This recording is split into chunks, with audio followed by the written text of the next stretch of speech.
Most people think that psychological abuse just is like harsh words or somebody being mean, but it's so much more than that. It is so much deeper than that. Psychological abuse is really about breaking down your mind, your perception of reality until you cannot trust yourself anymore. And here's the part that people very rarely talk about. Studies show that psychological abuse can be just as damaging as physical abuse, sometimes even worse in the long run. October is Domestic Violence Awareness Month, and to honor that, I'm continuing my series, The 8 Types of Abuse. In part 1, I broke down physical abuse. In part 2, I covered sexual abuse, my least favorite topic. Today, in part 3, we're talking about psychological abuse. The kind that doesn't leave marks on your skin, but it does rewire your brain, your body, and your sense of who you are. And I want you to know that if you've ever been called too sensitive or crazy, or that you're imagining things inside of your relationship, you'll recognize yourself in this episode. I'm Lisa Sonni. I'm a toxic and abusive relationship expert, certified coach, and author. I help people break trauma bonds. I help women leave abusive men and rebuild their lives. This series is really about giving you the language for what you've lived through, but you probably couldn't name. So make sure that you subscribe, because once you see these patterns clearly, you can never unsee them. Let's get into it. So first, what's the difference between emotional abuse and psychological abuse? And then later in the video, I'm going to break down the type of man who uses this kind of abuse to his advantage. So stick around for that.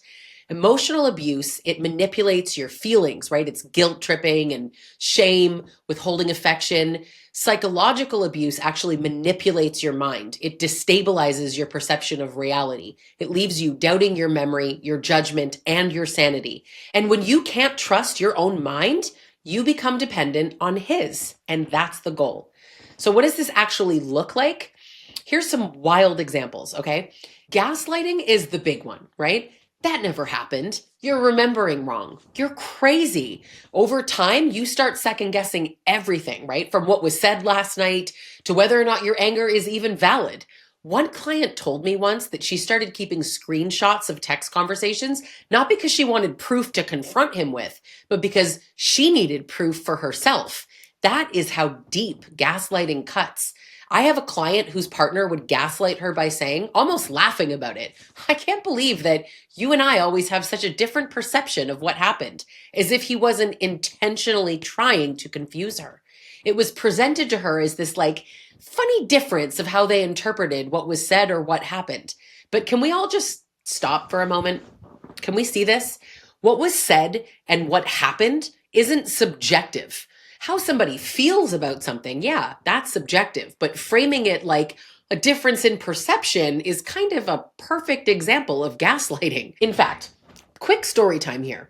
I actually knew someone who would frame things to me like, okay, I just wanted to talk to you, but I don't want you to get upset. Okay, so I I think I just how can I say this in the right way? They're framing me as the problem before the conversation even started, right? And then they say something offensive. And if I got upset, it becomes, "Oh, see, I knew you'd react like this." It's like preemptively undermining me right off the bat, struggling to find the right words. That is completely performative. And yeah, I know that that's not always the case every single time someone does that, but this is a really subtle form of gaslighting. And there are probably a million examples that I could use. But let's move on to another form of psychological abuse. I want to talk about those crazy making contradictions, right? He praises you in front of friends, but at home, rips you apart, tears you down. One day he says you're the best thing that ever happened to him, and the next day he says you ruin everything. That constant flip flop is not accidental. It keeps you off balance. So you're always trying harder to get that good version of him. Well, then there's the threats, not just threats to hit you. Those happen, but threats to leave you, to take the kids, to ruin you financially, threats to harm himself if you don't comply. And these threats don't have to be shouted, right? Sometimes they're very quiet. Sometimes they're even implied, not directly said, right? You wouldn't survive without me. If you ever left, I would kill myself.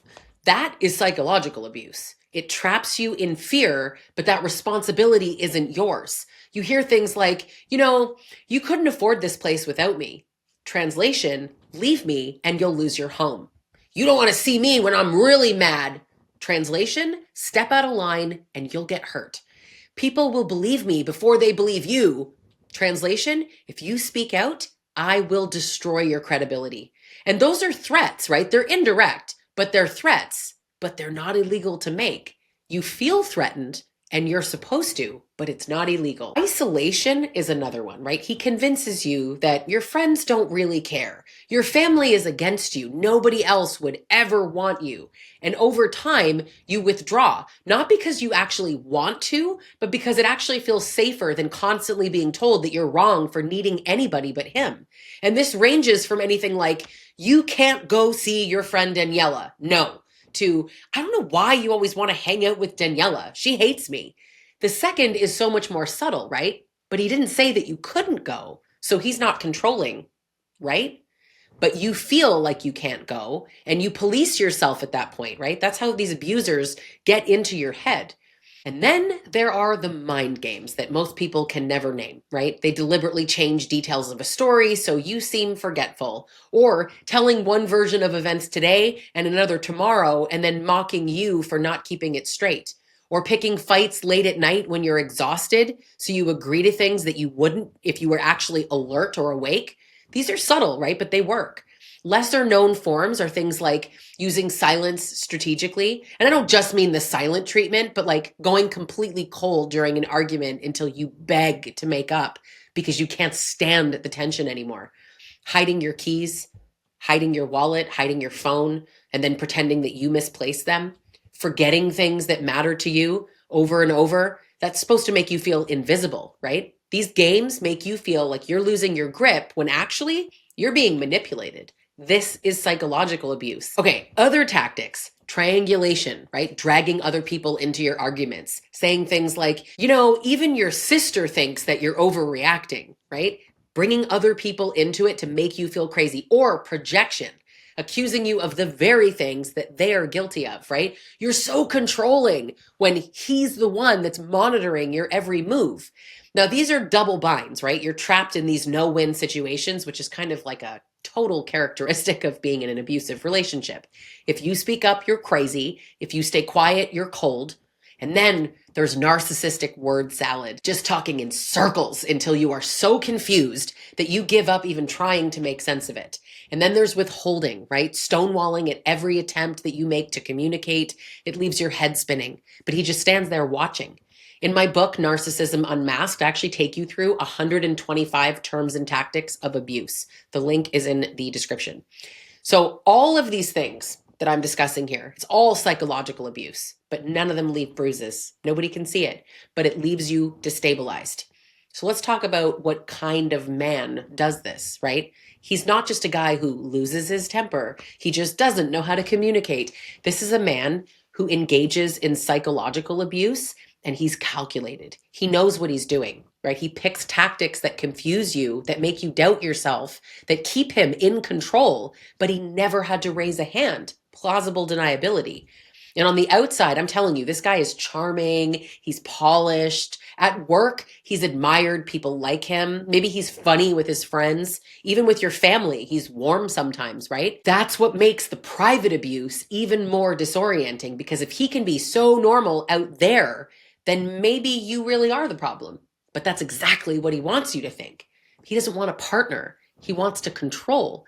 And breaking your mind is so much cleaner than breaking your body because nobody can see it. It's deniable. If you call him out, he can smirk and be like, wow, you're really overthinking things. Abuse? What are you, crazy? He looks calm. You look unhinged. That's the point. Now, people often ask me, but like, why does he do this? Wouldn't it just be easier to be nice so that he can be happy? No, because control is the end game. If dominance is what he wants, happiness isn't even part of this. The impact on you is like exhaustion, confusion. You start apologizing for things you didn't even do. You start asking for permission for things that you shouldn't have to ask for. You replay all these conversations in your head, trying to figure out like, where did you get this wrong, right? You're exhausted before the fight even begins. Now, what's interesting is a 20-year-old study followed more than 8,000 women and children across 3 countries and found that emotional abuse and neglect often cause more damaging long-term effects than physical or sexual abuse. Depression, anxiety, PTSD, even psychosis. Dr. Lane Strathern, who led the research, said, emotional abuse and neglect are often hidden from our view, but may result in the most severe and debilitating long-term outcomes. Makes sense to me. Bruises heal. Broken bones heal. When somebody spends years convincing you that you're crazy, unlovable, incapable, those beliefs sink in. They change the way you see yourself. They change how you move through the world and even the way that your brain functions. Now, survivors often struggle with, and like, tell me if I'm wrong, brain fog, chronic anxiety, hypervigilance, always scanning for the next argument, even when nobody's there. Psychological abuse also shows up in our body, right? Studies show that it can increase the risk of heart disease, immune system problems, chronic pain, sleep disorders, mood disorders. When your nervous system is constantly in fight or flight from all these mind games that you can't even predict, your body is what's going to pay the price. But here's one of the worst damn parts about this. Society minimizes this form of abuse more than any other. You tell somebody, he says, I'm crazy all the time, and they shrug. All couples fight. You say, well, he keeps changing the story, and they laugh. Oh, men. Men just do that.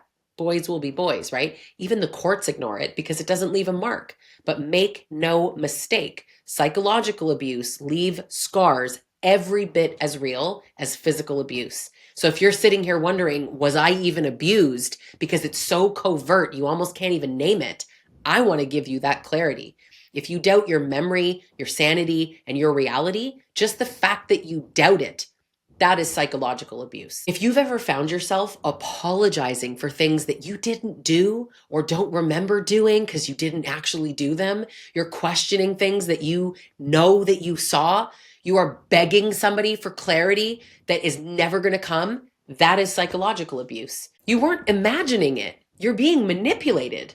This is part 3 of the 8 types of abuse. Now, in part 4, I'm going to break down verbal abuse, right? The insults, the yelling, the jokes that cut you down over time. That episode is going to make you rethink every time somebody said, oh, he's just kidding. So subscribe now because you don't want to miss it. And if this video resonated, please share it and leave a comment, because the more that we call this out, the less it can stay hidden. Let's drag these men out of the shadows and into the light.